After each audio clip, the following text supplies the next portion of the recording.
Welcome to Trust the Journey. I'm Melanie Curtis. And I'm Jason Moletsky. Thank you, legit, for joining us today. Yeah, our mission is living and learning, laughing and loving together with you.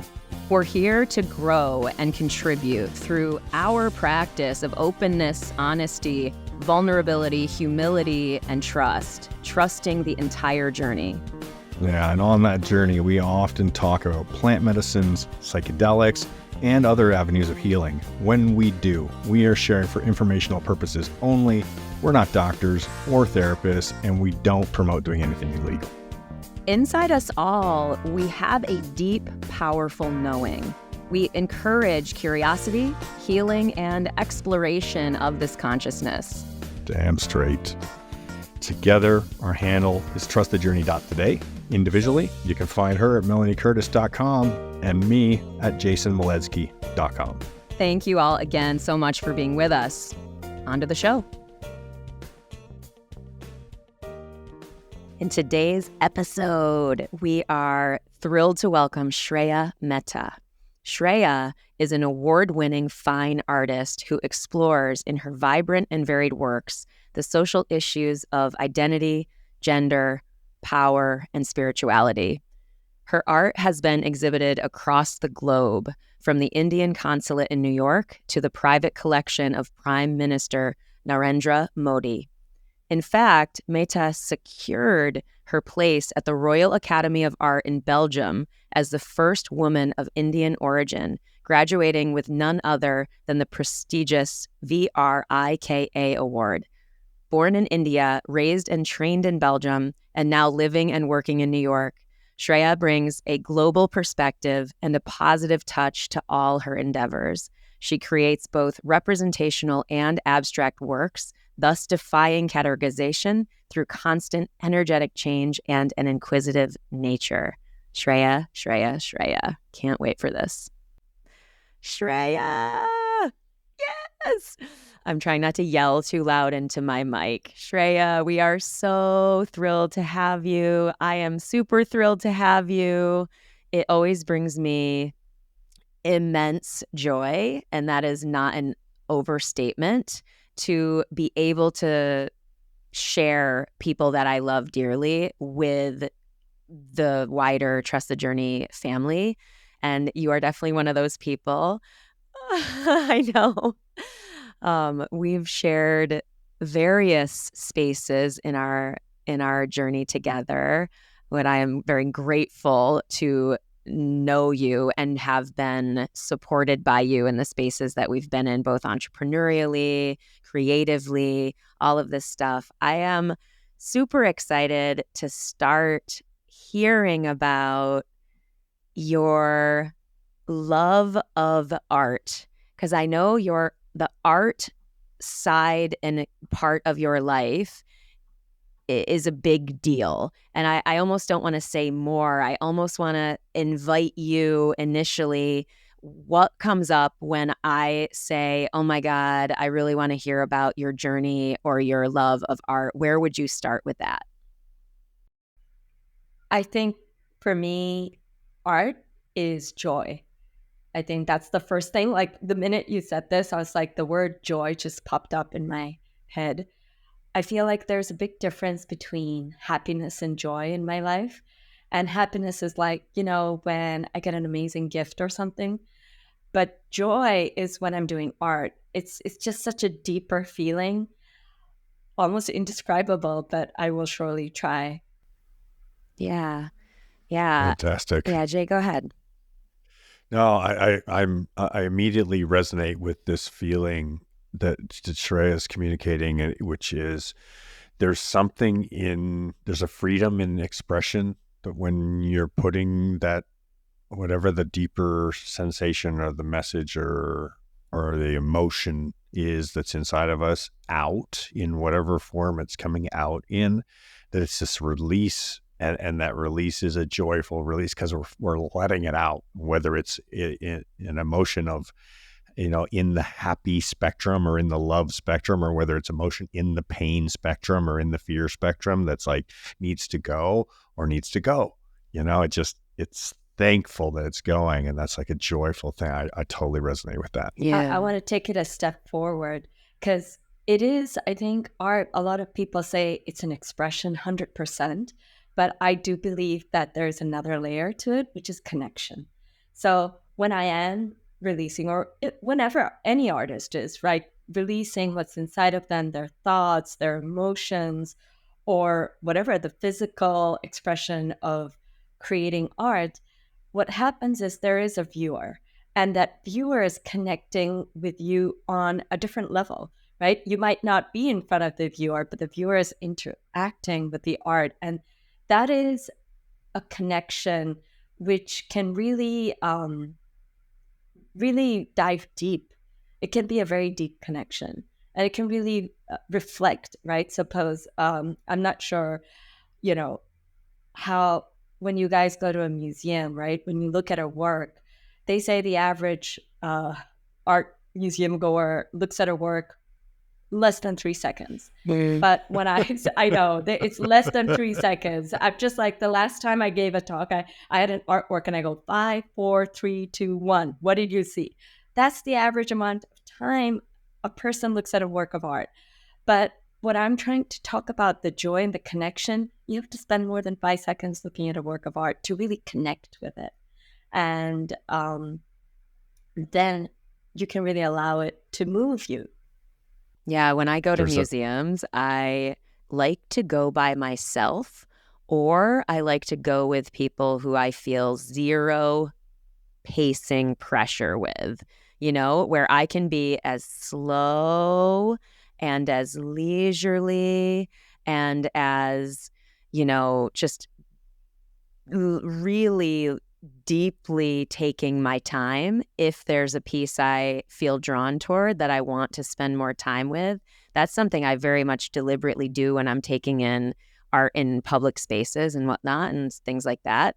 I want to give the audience a little bit of a picture into the kind of art that you create. So if you don't mind, share about the mediums that you work with. What do you normally create? Maybe there's a multitude of things, but give us a sense for what your art is. So I am an explorer. I don't stick with within the box. I'm not just a painter. I love sculpture. I am a glass artist. I'm trained in glass blowing, fusing glass. I also create my own pigments. I am a vegan artist.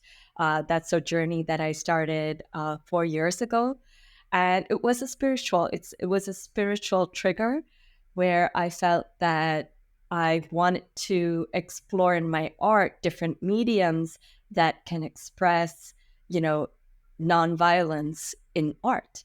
So I create my own vegan pigments. I do glass sculptures. I paint. I draw. I also do digital media because I do love technology.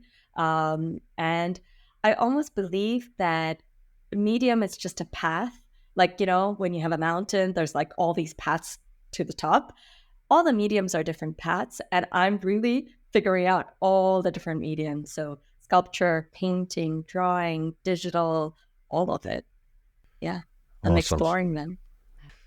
There's a meme that I saw recently that said something about the duration that the viewer is going to look at your work for, and it's something like, nobody's going to look at your art for more than a couple seconds anyway, so you might as well just do it. Right. And it's just authorizing the artist to just recognize that very few people are actually going to engage you at the level that you're engaging your art at. Right. That's actually going to meet you there. And those that are likely the ones that you're actually wanting to connect with, or are like, you're going to find that deeper meaning and value with. So tell me about how the different mediums offer you the avenue or the means or the tools to reach different people. What is it about glass versus painting that empowers you as an artist? So I can start with glass. I think when I create sculptures from glass, or when I'm working with fused glass works, what I really feel when I create the work, it's very meditative. But when people see the work, it's an awe experience. It's more of a, that's glass. People always find glass to be so difficult and fragile. And it's interesting because it's a very different expression. For me, it's a very meditative expression. But when people are taking it in, it's more of a awe-inspiring, more of a excited, high emotion. So there's that. And I've seen it, but I also appreciate it because they have this kind of childlike wonder, whenever you see something that's just like new for the first time and your eyes pop open, that's exactly what happens with glass. I feel like when people see something like made, bended out of glass in different forms, they get that feeling of awe-inspiring. When I talk about my pigment works, those are very different. The vegan pigments, I feel they invite the viewer in. They're very muted. They're very, I would say, minimal, and they're reflective. So the pigment works have many layers to it. The first layer is like a pure gold layer. And on top of that, I pour different pigments that I've hand created. And then I also end up stitching, embroidering. So there's a lot of layers to those paintings. And when people see them at a first glance, they might walk by, just as you said, right? The 3 second, they're like, oh, it's like a red painting, and walk by. But if they spend more than those 3 seconds, they start seeing themselves in it because there's a reflective portion. And those works are all about seeing your reflection within them. So that's the interaction that happens with those works. Is there a part of you, Shreya, that felt called toward that connection? Were you aiming in any way to facilitate connection in your artistic creating? Or was it more that was like, oh, I've followed what was true for me to explore as an explorer, and connection was an unexpected result and a warmly received result as a part of that? What would you say? I would say it was unexpected. I create art to find my answers. And we all have questions in life, lots of questions. And I think every work I've created has given me some insight either into my own psyche or the world around me. So when I am creating these works, it's truly the process of it, the meditative process. And that's what's special. I did not expect connection because one of the things I do believe is we can control how we are, how we think, right? I can't control how someone's going to receive the work. So I never intended it to be a connection work. It just so happened that it does connect. Right. And that's a beauty, right? That's the beauty of art, that it can connect.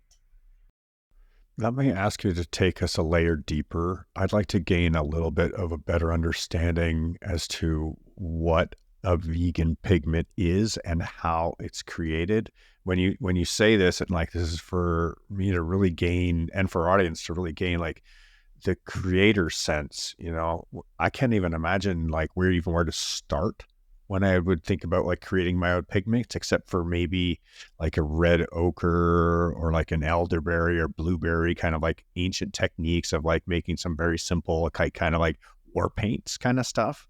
So take us a layer deeper and explain both the process and what's involved in creating a pigment and how that relates to the deeper aesthetic of when you use it, what its deeper meaning is, like where its core essence is derived from.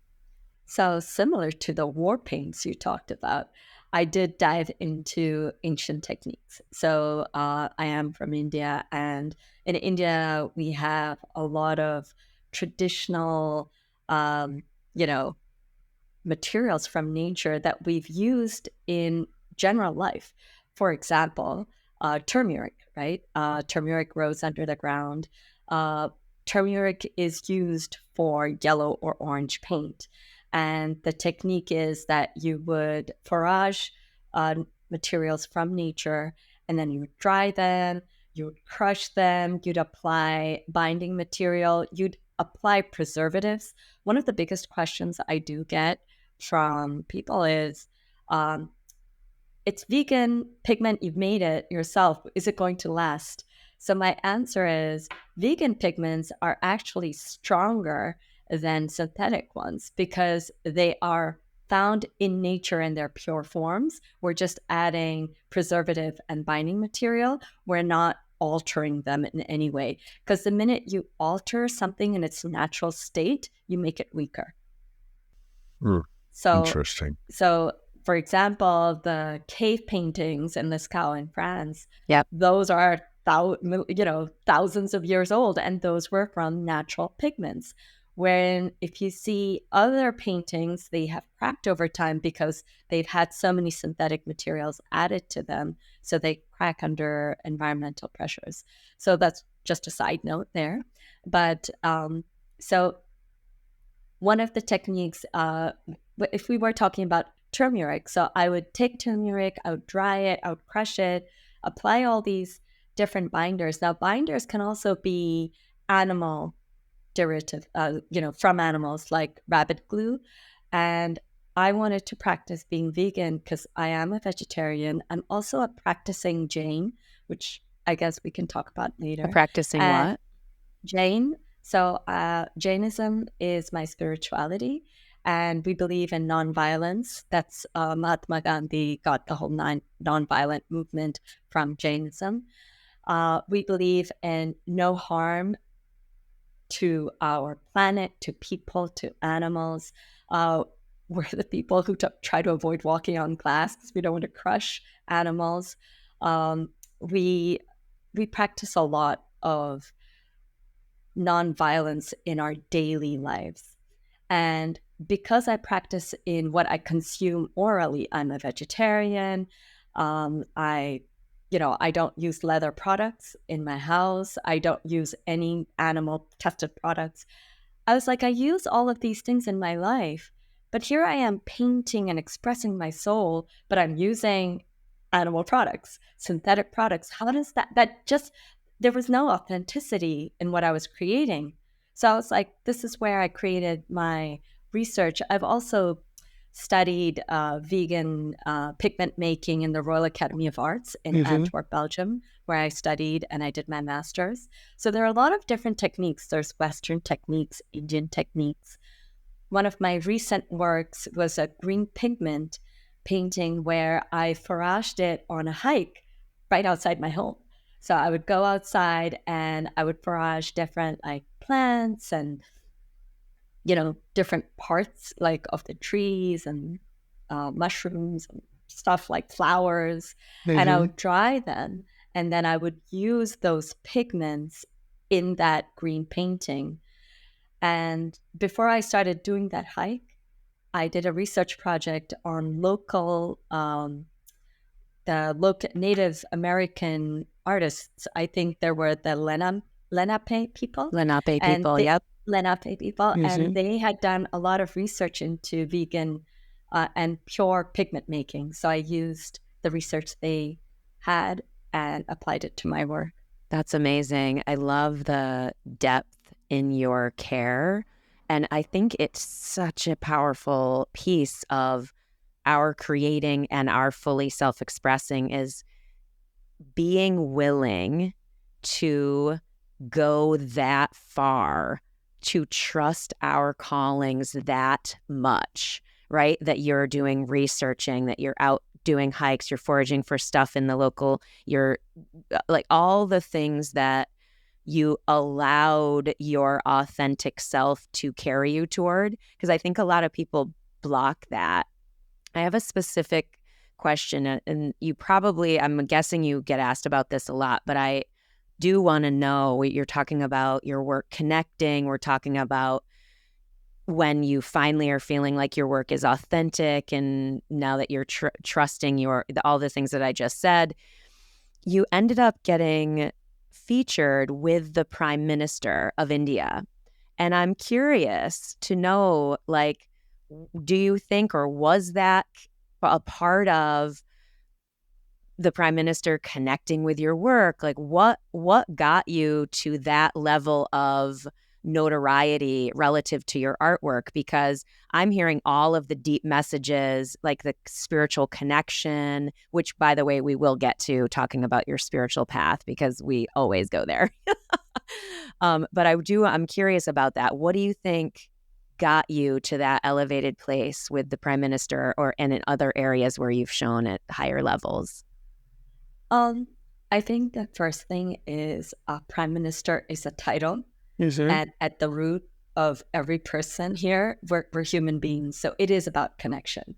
Um, when I met the prime minister, I was a giggly eyed, nonstop chatterbox girl, and he actually calmed me down and he started talking about my work. So when we were together, it was only talking about the work and how it inspired him, how it touched him. So it's the same conversation I could have with you, Melanie, or with you, Yep. Jason, when I show you the work. It's Yeah. about a connection.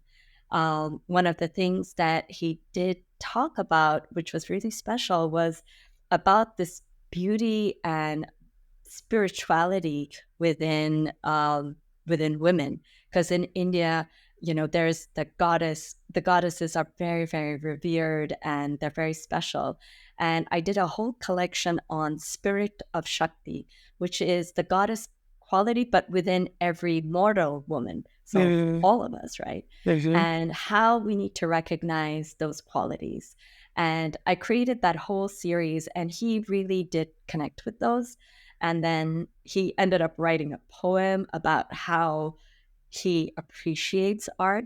And I think that's something that we do need to acknowledge is appreciating art is just as important as creating art because they both are meeting at the middle point, right? That you're part of the art if you're looking at it and if you're connecting with it.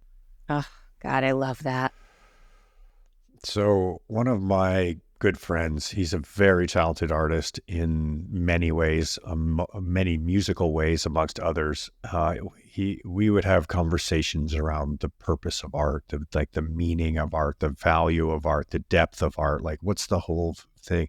And what we came back to in our late night stupor conversations, we would come to this statement to say, the purpose of art is to evoke an emotional response. And what that emotional response is entirely up to the viewer, right? Like it could be, somebody could be repulsed by it and somebody can be thrilled by it. And one person's going to love it, another person's going to hate it. And we encompass this entire spectrum of emotions within what emotion may be evoked by it. Even if somebody doesn't like the art, that's their emotional response, is that it brings up some form of dislike within themselves. And the journey of the viewer is recognizing the emotional experience that they're having, right? Like this whole piece of, I don't like that. Like, well, why don't you like it? What is it about that doesn't like it? Because really, it seems to me that every piece of artwork is a mirror, right? That whatever it does, it reflects back some portion of ourselves that we feel back. We don't necessarily see back. We feel back some reflection, and it touches on a nerve, which would be like, oh, yeah, I love that part of myself. Or, oh, no, that's not a part I even want to look at. I can't be bothered with that. So I wanted to ask you, I wanted to share that little anecdote because I have a deep passion for art in my life and always have. Thank you to my mother for putting me in art school when I was little and art camps and all that stuff, because it did set me on this path for appreciating art on a deeper level and giving me the opportunity to express as well. So I want to ask you a question in relationship to gender in the arts. Being an Indian woman in a Belgian school, tell me about your experience in as an Indian woman, and whether you feel like the arts are dominated or controlled, or like is gender equality in place in the art world experience? I want to hear your perspective. I have my own. First of all, I'm laughing because it's like there is no gender equality in art as such. Let me just put that out there. Copy that. Does not exist anywhere, be it Belgium, India, or Western, Eastern, nowhere. But I do want to say something about being an Indian woman in a Belgian art academy. That was a special experience because I was the only women of color in an entire art academy, which was like 30 years ago. And they only spoke Dutch, and my Dutch was like very broken. So it was a life-changing experience where not only did it open up my perspective, but it also, I would say, I think I was able to connect with the Belgians, the Dutch speaking Belgians, in a way that they have never experienced it. It was a big experience for me, but it was a huger experience for them. And to hear about my thoughts and my philosophies, because they were never exposed to it, and that was interesting. So even today, when we talk about gender equality, women are amazing. They are rising. I'm not saying that it's not equal yet, but it's getting there. It's getting there. There is so much of a momentum of showcasing women artists. There's so much of a momentum in auction houses, promoting women. I know I haven't mentioned this before, but I am myself an art collector, but I have kind of put myself in a niche. I only connect women artists that are from South Asian descent because I know how hard it is to get my art out there, and even harder to get it appreciated by other people. So I think it starts with us instead of crying about, oh, women are not that. No, I'm like, I'm going to do it myself. I'm going to start supporting women artists, and I'm going to create because I love it. Yeah. That's it. The sponsor of today's episode is Great Spirit Farm. Yes. Love having Great Spirit Farm with us, and specifically their ayahuasca microdose tincture. It is a natural MAOI antidepressant and anti-anxiety. Great Spirit Farm describes the feeling as a warm hug. It can help you access deep creativity, flow, intuition, and improve vivid dream recall, which actually has totally been my experience. So what is exactly in the bottle is the ayahuasca vine itself. So this is a tincture extraction, double extraction tincture that contains the Banisteriopsis caapi vine. Now, the particular vine that this has been extracted from has been growing in Florida now for over 25 years. And the ayahuasca vine does not contain DMT, so that makes this tincture 100% legal in all 50 states. Yeah, Great Spirit Farm recommends starting with 1 to 3 dropperfuls and increasing your dose gradually from there until you feel the effects. There are no known contradictions with antidepressants, and always check with your doctor and only take as directed. And what's really great about what Great Spirit Farm is doing is they're making sure that 10% of all the sales are returned to the Shipibo tribe, honoring the medicine's indigenous roots with active reciprocity. Now, if you want to try this tincture out for yourself, you can go to the website that is ayadose.com, AYADOSE.com, and you can enter our discount code TTJ10 to get 10% off your order. Again, that's ayadose.com and all caps TTJ10 to get 10% off your order. God, I swear, I could cry in your presence. I love you so much because you are so true to yourself. And I mean, I'm serious. Like you are that is such an amazingly powerful way to model in the world. You know what I mean? Like you are, and I do want to talk about your spiritual path next. I more want to acknowledge you that because I know you so well, Shreya, I know that you have this very, very amazing, powerful type A side of you that gets a lot done, that is very powerful in terms of execution and implementation and stepping into spaces where women are not historically the leaders. And so I honor that part of you, and I honor how you are deploying that part of you in service to South Asian women artists. You know what I mean? In service to something that matters to you. So that acknowledgement, thank you for the moment to do that. Now I want to talk about your spiritual path because I know how much that matters to you. And I kind of want to go back to the beginning, whatever that may be, and maybe tell us a story or something significant that made your spiritual path more clear or more obvious to you that was the direction your spiritual self needed to go. Thank you, Melanie. I do want to connect what Jason said about what the purpose of art, because that connects with spirituality for me. So when I think about the purpose of art or what art does, is that it stirs the soul. That's what it does. And when we talk about art, for me, we're talking about spirituality. It's the same. Both are stirring the soul. You know, I was lucky to have a very spiritual mother. And, you know, as a child, I was exposed and I was, you know, exposed to a lot of different philosophies.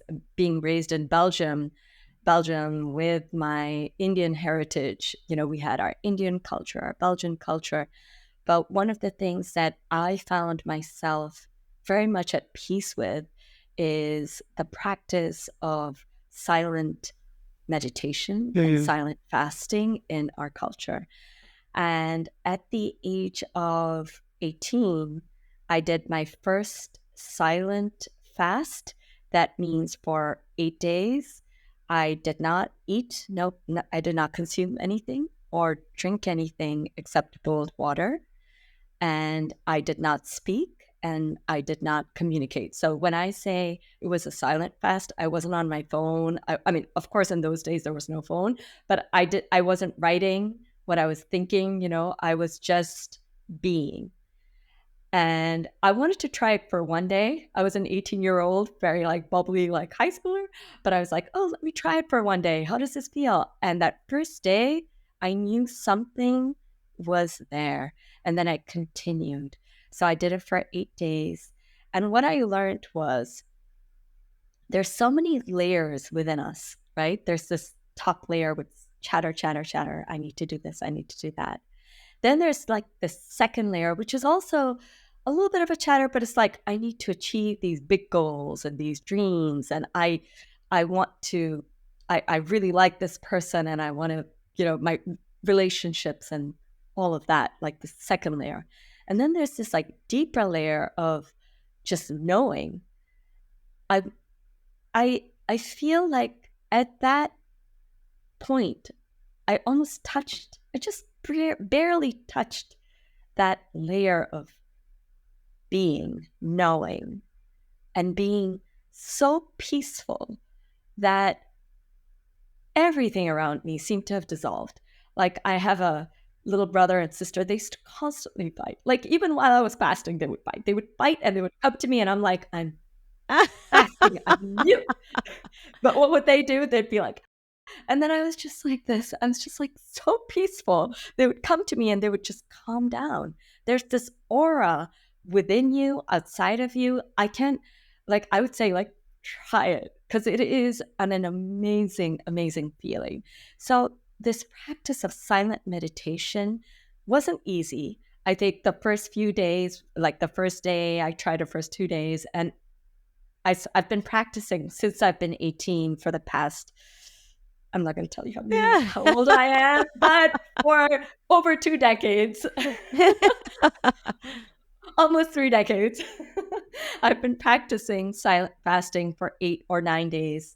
I've been doing it every year. And it doesn't get easier. It just gets more powerful. And what I mean by powerful is the first few days you're angry because you can't communicate, and things obviously tick you off around you. Like, why is this person doing this? Why is this still here? Oh, I had organized everything. Why is such a mess? So you get really upset, and you have to learn to regulate those emotions by yourself, right? Not by talking, not by consuming, not by eating your favorite dessert, Yeah. which are things that I love to do when I need to console myself. I'm the one with the ice cream. I'm imagining myself like, oh my God, I had this great, amazing, inspirational idea. I need a journal to write it down. I imagine I would be like freaking out that I wouldn't be able to capture what I'm doing. There's some like uber productivity processing pathology in me for sure. I immediately imagine that happening to me in that experience. Exactly. I could totally imagine that happening to you too. Yes. For reals. For reals. You guys know me. You guys love me. I love this. Yeah. All your journals would be like, oh where are my journals? I need them. So the first few days are frustrating, but the frustration is also teaching you something. Because what I realize is the things I'm getting frustrated on are the things I need to work on. That's what I realized. It's not the frustration. It's what you need to work on. It's about like letting go of things going the way you want it to go. It's about like being aware of what's going on around you, because the truth is we all are running around like 9 a.m. to 6 a.m. running, making a living. When do we have the time to actually sit, contemplate, reflect?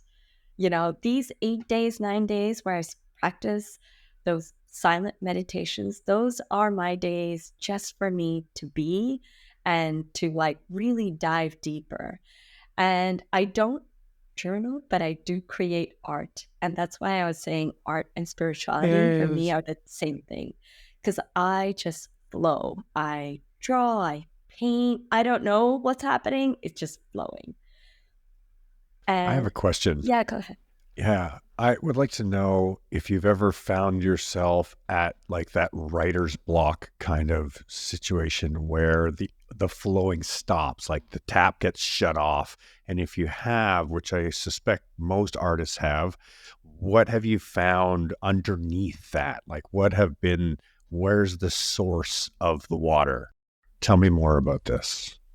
So I've had writer's block, artist block. Right after, actually, I had my longest dry spell. Is that the right word to use? I'm not sure. Yeah. Perfect. Yeah. Perfect. Was after I gave birth to my children. I was, a new mom, like not sleeping at night, taking care of kids. Like it was like a completely different role for me. And I threw myself into being a mom, but by being uber productive and organized and taking care of a child, it shut my creativity off at that time. I just couldn't. It just wasn't. I didn't even know where to find the time, how I would be awake to do it, and even if I did, I'd rather just go take a walk. My mental state was just shot. At that time, one of the things that did help me was nature, taking walks in nature. So whenever I've been blocked in creating art, I go to my sources of inspiration. And one of my sources of inspiration is nature.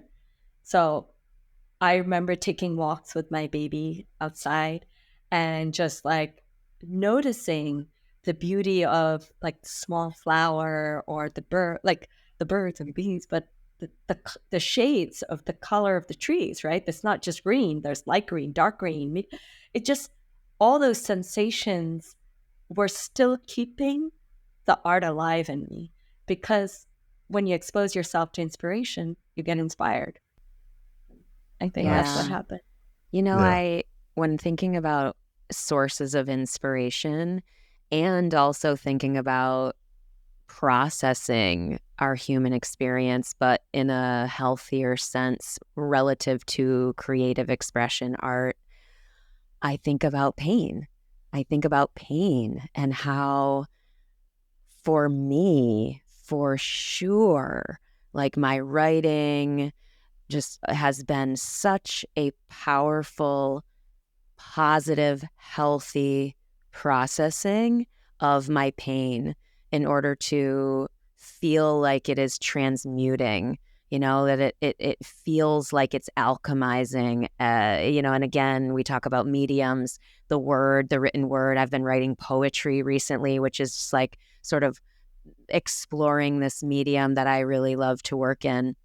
But I'm curious about pain in your life, and what maybe painful experiences you've had that you'd be willing to share, no pressure at all, that maybe has, I mean, I guess it doesn't even really have to be connected to your art. It can be. I'm more just curious because a lot of what we talk about on this show is about deeper healing and is about vulnerably sharing as our own healing. I've healed so much in this space and healing and I think also we all know too that contribution.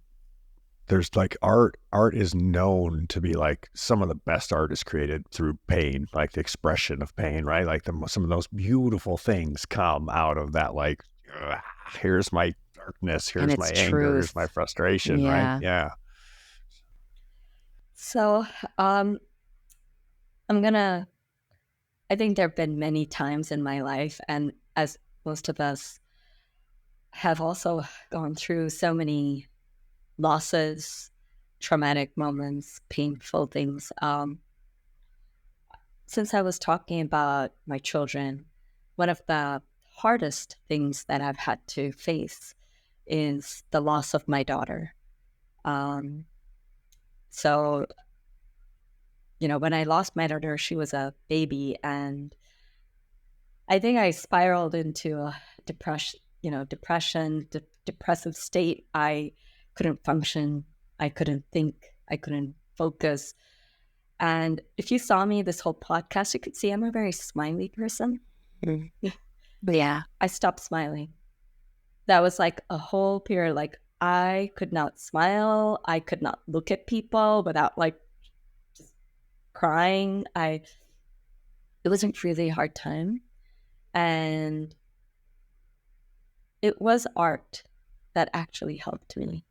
I took out my sketchbooks because I couldn't talk. I couldn't talk to anyone about it. And I realized that if I continued this way, I couldn't be a good mother to my other children, or I don't think I could have lived fully. So I did take out those sketchbooks and I started drawing. And I know the works that I created at that time have like a dark tunnel. They have a lot of darkness in them because that's what I was expressing. I also started to practice meditation. It was during that time of feeling lost that I was introduced to meditation. And in my meditations, I started finding light. I started finding happier moments that I could go back to. And then the dark tunnel artworks that I made went into light tunnel artworks. So there was a transformation in my expression, which was, in sync with how I was feeling. And I don't know if it was me creating the work or the work helping me ride the pain, but it was like we both were riding it together. I was expressing how I was Yeah. feeling the dark tunnels, the feeling lost, and then the light tunnels, and finding joy and finding expression of beauty in small things. It was really small things that started to put the smile back on my face. Mm. Thank There you was so much. no problem. I would I wanted to share another time, if that's okay. Of You have time? course. Please. So experiencing loss of a child is definitely hard, and I do not wish that upon anyone. But there's also the feeling of the loss of a parent, which many of us go through. And for me, I was my father's favorite daughter. Him and I, we would like sit on our red sofa. We would talk every day. This was before when I was unmarried in Belgium, and and even when I got married, every day we would talk. He would open up about business, work, everything, and I would do the same. We were like best friends, like best friends, father daughter. The relationship was just so precious, and I was here in New York. My father was in Antwerp. And one of the fears I always had was, what if something happened to him? Just like simple, like, oh, what if he fell sick? I'm not going to be there for him. But that didn't happen. I actually ended up getting a call, and it was like, Shreya, your dad had a heart attack, and I had a hard time talking about this. Yeah, I'm with you. So I got a call. I was washing the dishes, and I was like, Shreya, your dad had a heart attack. Get on the first flight. And I just did. And I got to Belgium, and he was gone. I couldn't say goodbye. It still hurts. I you can't get over the pain. Um, so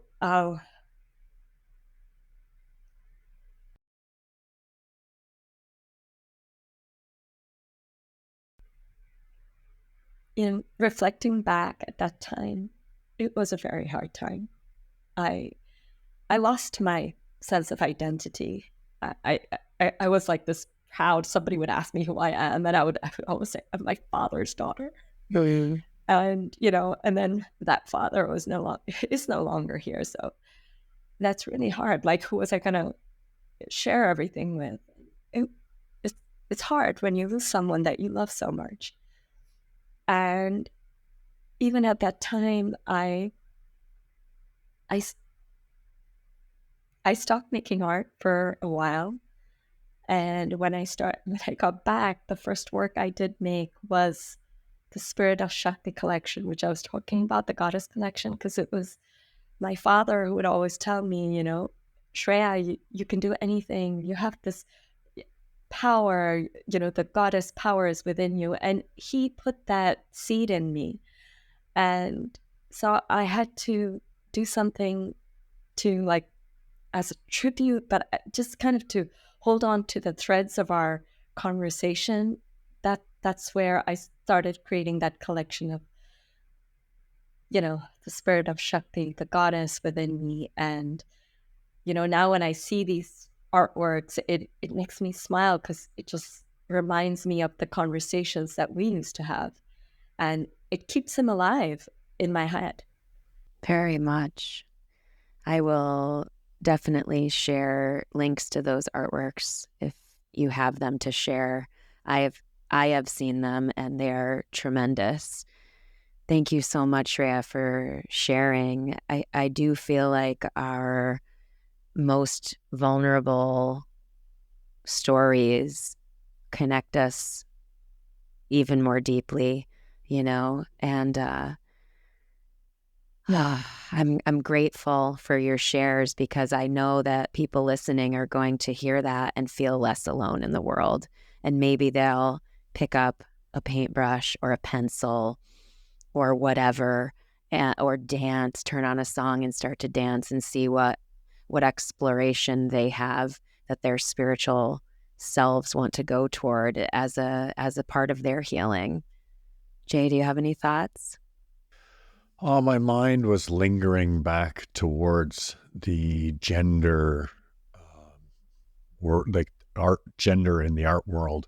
And I wanted to share back a reflection because I wouldn't put myself in the art world. I would say I'm a consumer of art, I'm a collector of art, I'm a huge appreciator of art. I've been to many museums and many installations, and Burning Man's one of my main events. And I mean, it's an art festival, right? It's a huge collection of artists coming and expressing themselves in so many different ways. It's not a music festival, it's an art festival. And in my receiving of art, there's no division of gender. It's, as a receiver, I was thinking back through my own collection as we were talking earlier, and I'm like, how many artists do I really have? And who are they? How many are men or how many are women? And I'm like, it's a 50-50 split. And there's no, like, as somebody who's appreciating it, sometimes I see the artist and I can understand their expression and see their relationship to their own gender in the art, and other times not. Other times that's not even part of the art. The art stands alone. It stands as its own piece, piece de resistance. It's like it just stands there and does what art does. And the artist maybe could stand next to me and we could both appreciate it as if neither one of us had any relationship to it except to be observing it. And so I guess I just wanted to give you some appreciation back and say that on the other side of the coin, that maybe there is some equality in it, that as somebody who loves art, I don't see a line. I don't see any difference. It comes in with equal value from all, from any, from everywhere. So thank you for helping to tip that coin. Yeah, the distinction of professional spaces versus individual consumers, I think, is the piece of that conversation where if you look at maybe the professional art world, there's an underrepresentation of women. But in terms of appreciating art, hopefully people experience it the way Jay just described. But Shreya, I want to shift it to another point that I know about you, which is you work with children. You teach spirituality to children, and I would love to hear about that. What is that? What does it look like? What happens? Because the idea of impacting young hearts and minds sounds good to me. you know? So it actually started off very organically. I did not set out to be a teacher, of spirituality. I certainly do not see myself as an expert. I am a practicer. Practitioner, is that the right word? Yes, I'm a practitioner. I don't see myself as a expert or somebody who can give lectures.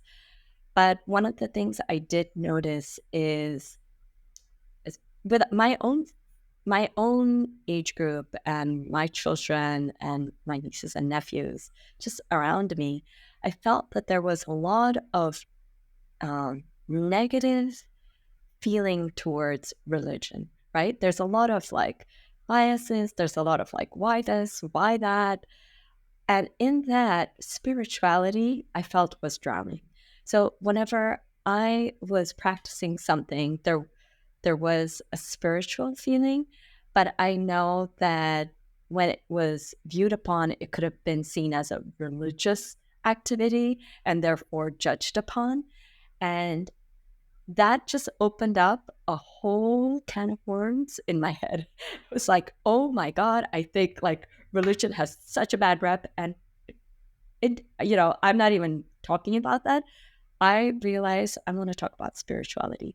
I want to talk about what makes us a better human being. And that's when I'm teaching these classes, it's about how can we be better humans to each other, have better relationships, have better relationship with ourselves. And, after a certain point, I think when you're 13, 16, I've seen it with my own kids. Now they're like 24, 25. They have their own minds. They're adults. But when they're young, they are so innocent. They can really talk openly. So I realized in my conversations that they are seekers and they are open seekers. Yeah. So in the way that I am teaching the children, I bring up topics, but it's really conversations. It's not filling the pail with knowledge, but it's more of the conversations and the learnings that I gain and they gain from our conversations about spirituality. And I do want to share one of the most funniest things. Yeah, please. So it just happened recently. So I talk about the concept of the soul, right? Because it's so abstract. Where is it? What is it? Everybody has different, what is the word? Different explanations, definitions of it. And I was trying to share my philosophy that is the soul is permanent. You can't see it. You can smell it. It was a 45-minute conversation, full blown. The conversation was like deep. The children were like, oh, we love this. And then I'm like, okay, pop quiz. What is immortal? No, what is permanent? I said, what is permanent? All the kids. And I picked on one child and he says, a Sharpie is permanent. And I've been talking about the soul for 45 minutes. Nice. And you're like, well played, young child. Fine. Well played. Okay, fine. Sharpie is permanent. Nice. But our soul is permanent. So this is it, right? Earlier, you were tying this idea of art stirring the soul, right? You're saying like it stirs the soul. And what I'm hearing here is something that I feel deeply in this connection and very passionate. I would say I'm hearing it. You're teaching children, right? And this is what the world is really in need of is like, this is my opinion. What the world's in need of. Yeah. Deep in bringing spirituality to the surface, right? And I grew up in a world where there was a lot of spirituality. I mean, we said the Lord's Prayer at school, right? Do I think we should teach children to do the Lord's Prayer? I don't know. I don't know what we should teach them, but I think we should teach them that spirituality is a thing, right? And that we need to be aware of it, and it's real, and we need to learn to access it for ourselves.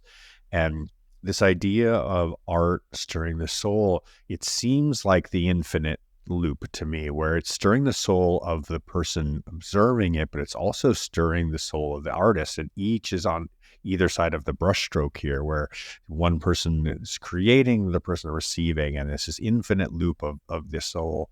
So tell me about how this relationship with inspiring young ones is helping them to express their souls, their spirits, and their art.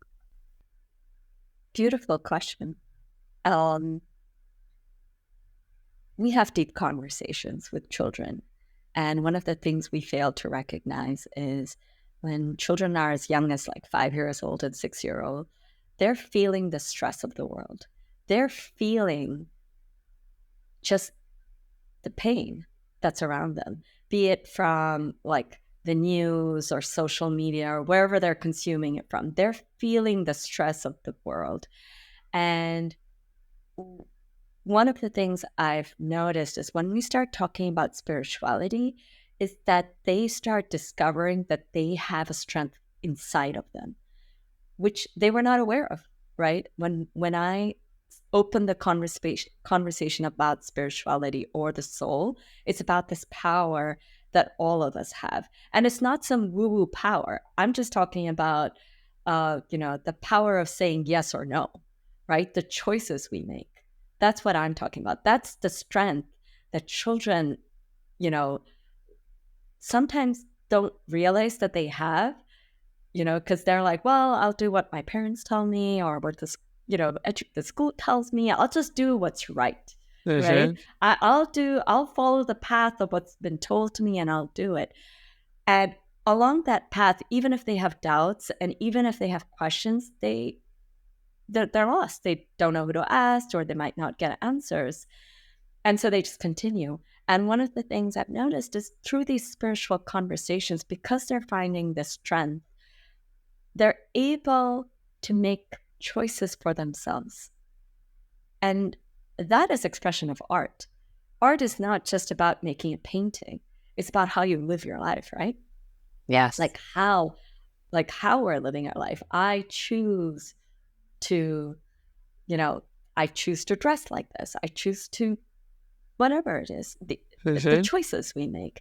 And I think that's the expression I'm seeing in the children. I'm seeing them be openly vulnerable without fear of being judged, which is a very big thing. They Huge. talk about social issues that they face, which is their top of their mind. Their top of their mind is, this friend did this. This is what's happening in school. I lied to my parent. I don't know how to tell them this. And I teach children from the age of 3 years old to 16. So that's they all have different mindsets, but they all boil down to the same thing, finding the strength inside. And because they tap into that, they're able to express, be it with words, be it with whatever it is. And it doesn't need to be a visual medium, right? Many of them express it through dance and so many things. I get videos and pictures from my students all the time, like, oh, I'm doing this. And I realize it's an expression of their joy, of them tapping into, what that power inside. Yeah. I love so much that you give time to that. You know what I mean? That you take your time and your energy and give it back to them.